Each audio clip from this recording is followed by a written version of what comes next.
انسانیت کی تاریخ کا عظیم ترین واقعات میں سے ہے، لیکن ہمارے دین نے ہر چیز میں ہمیں افراط اور تفریط سے بچایا، اعتدال کا راستہ عطا فرمایا۔ لہذا ہمارے دین میں یہ فرمایا گیا ہے کہ بندگی کا مطلب ہی یہ ہے کہ جو کچھ کہا جا رہا ہے اس پر عمل کرو، اپنی طرف سے کوئی نئی چیز مت نکالو، جو بات جس درجے میں ہے اسی درجے میں رکھو، اس سے آگے نہ بڑھو۔ شب معراج جس رات میں نبی کریم صلی اللہ علیہ وسلم تشریف لے گئے وہ اعلیٰ ترین رات تھی، عظیم الشان رات تھی، لیکن پوری سیرت طیبہ دیکھ لو حضور اقدس صلی اللہ علیہ وسلم کی اور صحابہ کرام کی، کسی جگہ کوئی ایک واقعہ بھی آپ کو ایسا نہیں ملے گا کہ جس میں بھئی فلاں تاریخ کو شب معراج ہوتی ہے یا شب معراج بنائی جائے گی، اس میں چراغاں کیا جائے گا، اس میں خاص اہتمام کیا جائے گا۔ کہیں حضور کی سیرت طیبہ میں صحابہ کرام کی سیرت طیبہ کہیں نہیں ملتا۔ تو اگر ہم اپنی طرف سے یہ کہنا شروع کرتے ہیں بھئی شب معراج میں چراغاں کرنا چاہیے، اول تو میں نے عرض کیا شب معراج کا یقینی طور پر پتہ نہیں کون سی رات میں ہے، لیکن اگر فرض کرو پتہ چل جائے کہ 27ویں شب ہے تو اس میں کوئی خاص چراغاں یا عام دنوں کے مقابلے میں، عام راتوں کے مقابلے میں اس میں کوئی عمل عبادت کا سنت سمجھ کر کرنا درست نہیں، کسی کو بدعت کہتے ہیں۔ لیکن ہاں ہر رات جس رات میں بھی اللہ تعالیٰ توفیق عطا فرما دے عبادت کی، اللہ تعالیٰ کا انعام ہے اور بہت بڑی فضیلت کی چیز ہے، نمازیں پڑھو، تلاوت کرو، نفلیں کرو، پڑھو، سجدے میں جاؤ، دعائیں مانگو، جس رات میں بھی کرو، کسی رات کی تخصیص نہیں۔ اسی طرح روزے کا معاملہ ہے، 27 رجب کے روزے کا، تو چونکہ اس میں کوئی صحیح حدیث ثابت نہیں 27 رجب کے روزے کی، اس واسطے حضرت عمر رضی اللہ تعالیٰ عنہ سے منقول ہے کہ اگر کوئی روزہ رکھتا تھا 27 تاریخ کو تو حضرت عمر زبردستی کر کے کہتے کھانا کھاؤ، روزہ توڑو، کیونکہ یہ تم سمجھ رہے ہو کہ سنت ہے، حالانکہ سنت نہیں، نبی کریم صلی اللہ علیہ وسلم کی سنت نہیں۔ ہاں عام دنوں میں کسی دن بھی روزہ رکھ لے، اس دن بھی رکھ لے، لیکن سنت سمجھ کر نہیں۔ اس رات کو بھی جاگ لو، جاگنے میں کوئی حرج نہیں، اچھی بات ہے، لیکن سنت سمجھ کر نہیں۔ ویسے جیسے اور راتوں میں جاگتے ہیں تو اس میں بھی جاگیں، اس میں بھی عبادت کریں۔ اس طرح کیا جائے تو حدود کے اندر آدمی رہتا ہے اور اسی حد میں رہتا ہے جو نبی کریم صلی اللہ علیہ وسلم نے اور صحابہ کرام نے متعین فرمائی۔ اس سے آگے بڑھنا حد سے تجاوز ہے کہ اب تک انبیاء کرام علیہ السلام سے جو اللہ تبارک و تعالیٰ کا رشتہ ہوتا تھا وہ فرشتوں کے ذریعے ہوتا تھا،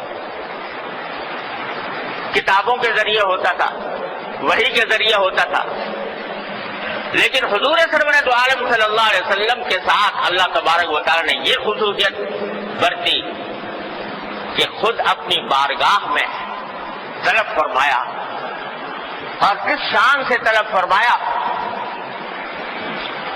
کہ ایک رات کی مختصر سی گھڑیوں میں اللہ تبارک و تعالیٰ اپنے بندے کو، محبوب ترین پیغمبر کو مکہ مکرمہ سے بیت المقدس لے گئے، اور اس بیت المقدس میں سارے انبیاء کرام علیہ السلام کا مجمع، ان کی روحوں کا مجمع جمع فرمایا، اور حضور سرورت عالم صلی اللہ علیہ وسلم کی امامت میں ان کی نماز پڑھوائی، اور اس کے بعد بیت المقدس سے ساتوں آسمان، اس سے بھی اوپر سدرۃ المنتہا، یہاں تک کہ اس مقام پر پہنچ گئے کہ جبریل امین علیہ السلام نے بھی عرض کیا کہ اب اس سے آگے جانے کی ہمارے اندر مجال نہیں، اور پھر براہ راست اللہ جل جلالہ کے ساتھ ہم کلامی کا شرف عطا ہوا. کیا باتیں ہوئی، کیا گفتگو ہوئی، کیا راز و نیاز ہوئے. میان عاشق و معشوق رمزیز کرامن کاتبین ہم خبر نے.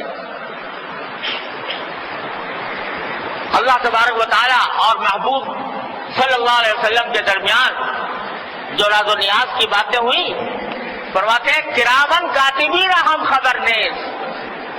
وہ فرشتے جو انسان کے نام اعمال لکھنے کے لیے ہر وقت موجود رہتے ہیں، ان کو بھی پتہ نہیں، اس لیے کہ اس مقام پر پہنچے تھے جہاں فرشتوں کے بھی پر جلتے ہیں، جہاں فرشتے بھی پہنچ نہیں سکتے. اس مقام پر پہنچے. کیا گفتگو ہوئی، کیا باتیں ہوئی، اللہ تعالیٰ ہی جانتا ہے، اللہ کے رسول صلی اللہ علیہ وسلم ہی جانتا ہے. البتہ جب واپس آنے لگے تو اللہ تبارک و تعالیٰ نے ایک تحفہ عطا فرمایا. یوں لگتا ہے واللہ عالم تو حضور سرور دو عالم صلی اللہ علیہ وسلم نے جب بارگاہ الہی میں باریابی ہوئی تو شاید اللہ تبارک و تعالیٰ سے یہ عرض کیا ہو کہ اللہ آپ نے مجھے تو یہ مقام عطا فرما دیا، یہ مقام بلند عطا فرما دیا، میری امت کا کیا ہوگا؟ میری امت کو جس کی فکر مجھے ہر آن ہر لمحے دامنگیر ہے، اتنی دامنگیر ہے کہ اللہ تبارک و تعالیٰ فرماتے ہیں کہ کیا تم امت کی فکر میں اپنی جان بھلا بیٹھو گے؟ تو اس امت کے لیے میں کیا لے کے جاؤں؟ آپ نے مجھے تو اس مقام پر سرفراز فرما دیا، میری امت اس مقام تک کیسے پہنچے؟ تو اللہ تبارک و تعالیٰ نے فرمایا کہ ایک ایسی چیز تمہاری امت کے لیے دیتے ہیں کہ اس کے ذریعے تمہاری امت کا ہر فرد وہ معراج کے مقام تک پہنچ سکتا ہے. اور وہ تحفہ یہ ہے کہ 5 نمازوں کا تحفہ لے کر جاؤ امت کے لیے. یہ 5 نمازیں، ان کو فرمایا گیا حدیث میں الصلاۃ معراج المؤمنین، کہ نماز مومنوں کی معراج ہے. یعنی جب اللہ کا بندہ نبی کریم سرور دو عالم صلی اللہ علیہ وسلم کا امتی اللہ جل جلالہ کی بارگاہ میں عز و نیاز کے ساتھ کھڑا ہو کر اس کی بارگاہ میں سر بسجود ہوتا ہے، پیشانی ٹیکتا ہے، سجدہ کرتا ہے، تو اللہ تعالیٰ فرماتے ہیں کہ بندہ جس وقت سجدے کی حالت میں ہوتا ہے تو سب سے زیادہ مجھ سے قریب ہوتا ہے اس وقت جب کہ سجدہ کر رہا ہو. ہمارے حضرت مجذوب صاحب خواجہ عزیز اللہ صاحب مجذوب رحمۃ اللہ علیہ فرماتے ہیں میں جب سجدے میں سر رکھ دوں زمین کو آسماں کر دوں، میں جب سجدے میں سر رکھ دوں زمین کو آسماں کر دوں، جب پیشانی اللہ تبارک و تعالیٰ کی چوکٹ پر لگا دی تو یہ زمین آسمان بن گئی. کہاں پہنچ گیا انسان؟ سر بر قدم حسن قدم بر کلہ تاج.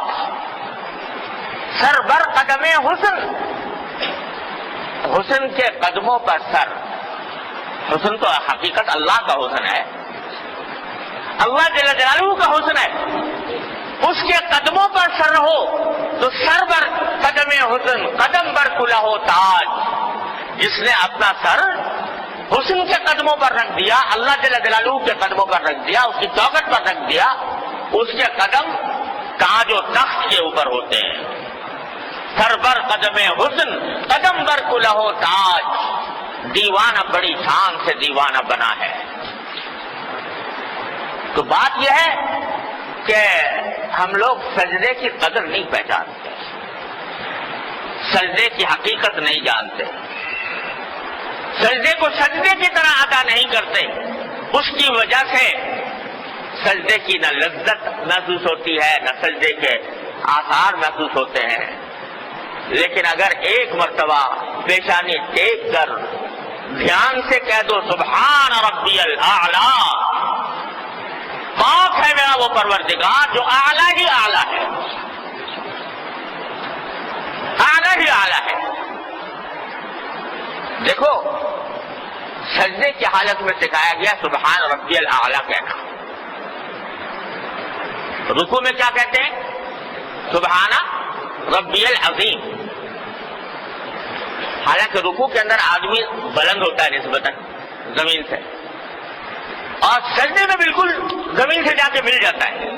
سب سے نچلی حالت سجدے کی ہوتی ہے، اس نچلی حالت میں کہا جا رہا سبحان ربی الاعلی، پاک ہے میرا وہ پروردگار جو اعلیٰ ہی اعلیٰ ہے، جس کی شان بلند ہی بلند ہے۔ تو کیا کہا جا رہا ہے کہ اس اعلیٰ کی چوکھٹ پر میں نے اپنا سر رکھا ہے، تو اس کی چوکھٹ پر جب سر رکھا ہے تو وہ اعلیٰ ہے، اس اعلیٰ کی چوکھٹ پر سر رکھا ہے، تو اعلیٰ ذات جو ہے وہ میرے اس سر کو رکھنے کو رائے گا نہیں جانے دے گی، بیکار نہیں جانے دے گی۔ اسی لیے فرمایا گیا کہ سجدے میں خاص طور سے نفلی نمازوں کے ساتھ دعائیں بھی کی جا سکتی ہیں، جو نبی کریم صلی اللہ علیہ وسلم نے دعائیں تلقین فرمائی ہیں یا قرآن میں جو آئی ہیں دعائیں، وہ دعا ربنا آتنا فی الدنیا حسنۃ وفی الآخرۃ حسنۃ وقنا عذاب النار، یا اور دوسری دعائیں۔ تو سجدے کی حالت میں دعا کرنے کا اور ہی لطف ہے۔ تو اللہ تبارک و تعالیٰ نے امت محمدی علیہ الصلوۃ والسلام کے لیے شب معراج میں یہ سجدوں کا تحفہ بھیجا۔ اللہ تبارک و تعالیٰ اپنے فضل و کرم سے، اپنی رحمت سے ہم سب کو حد سے تجاوز سے محفوظ فرمائے، اور معراج کا جو سبق ہے اللہ تبارک و تعالیٰ اس کو ذہن نشین کرا کر اس پر عمل کی توفیق عطا فرمائے۔ وآخر دعوانا الحمدللہ رب العالمین۔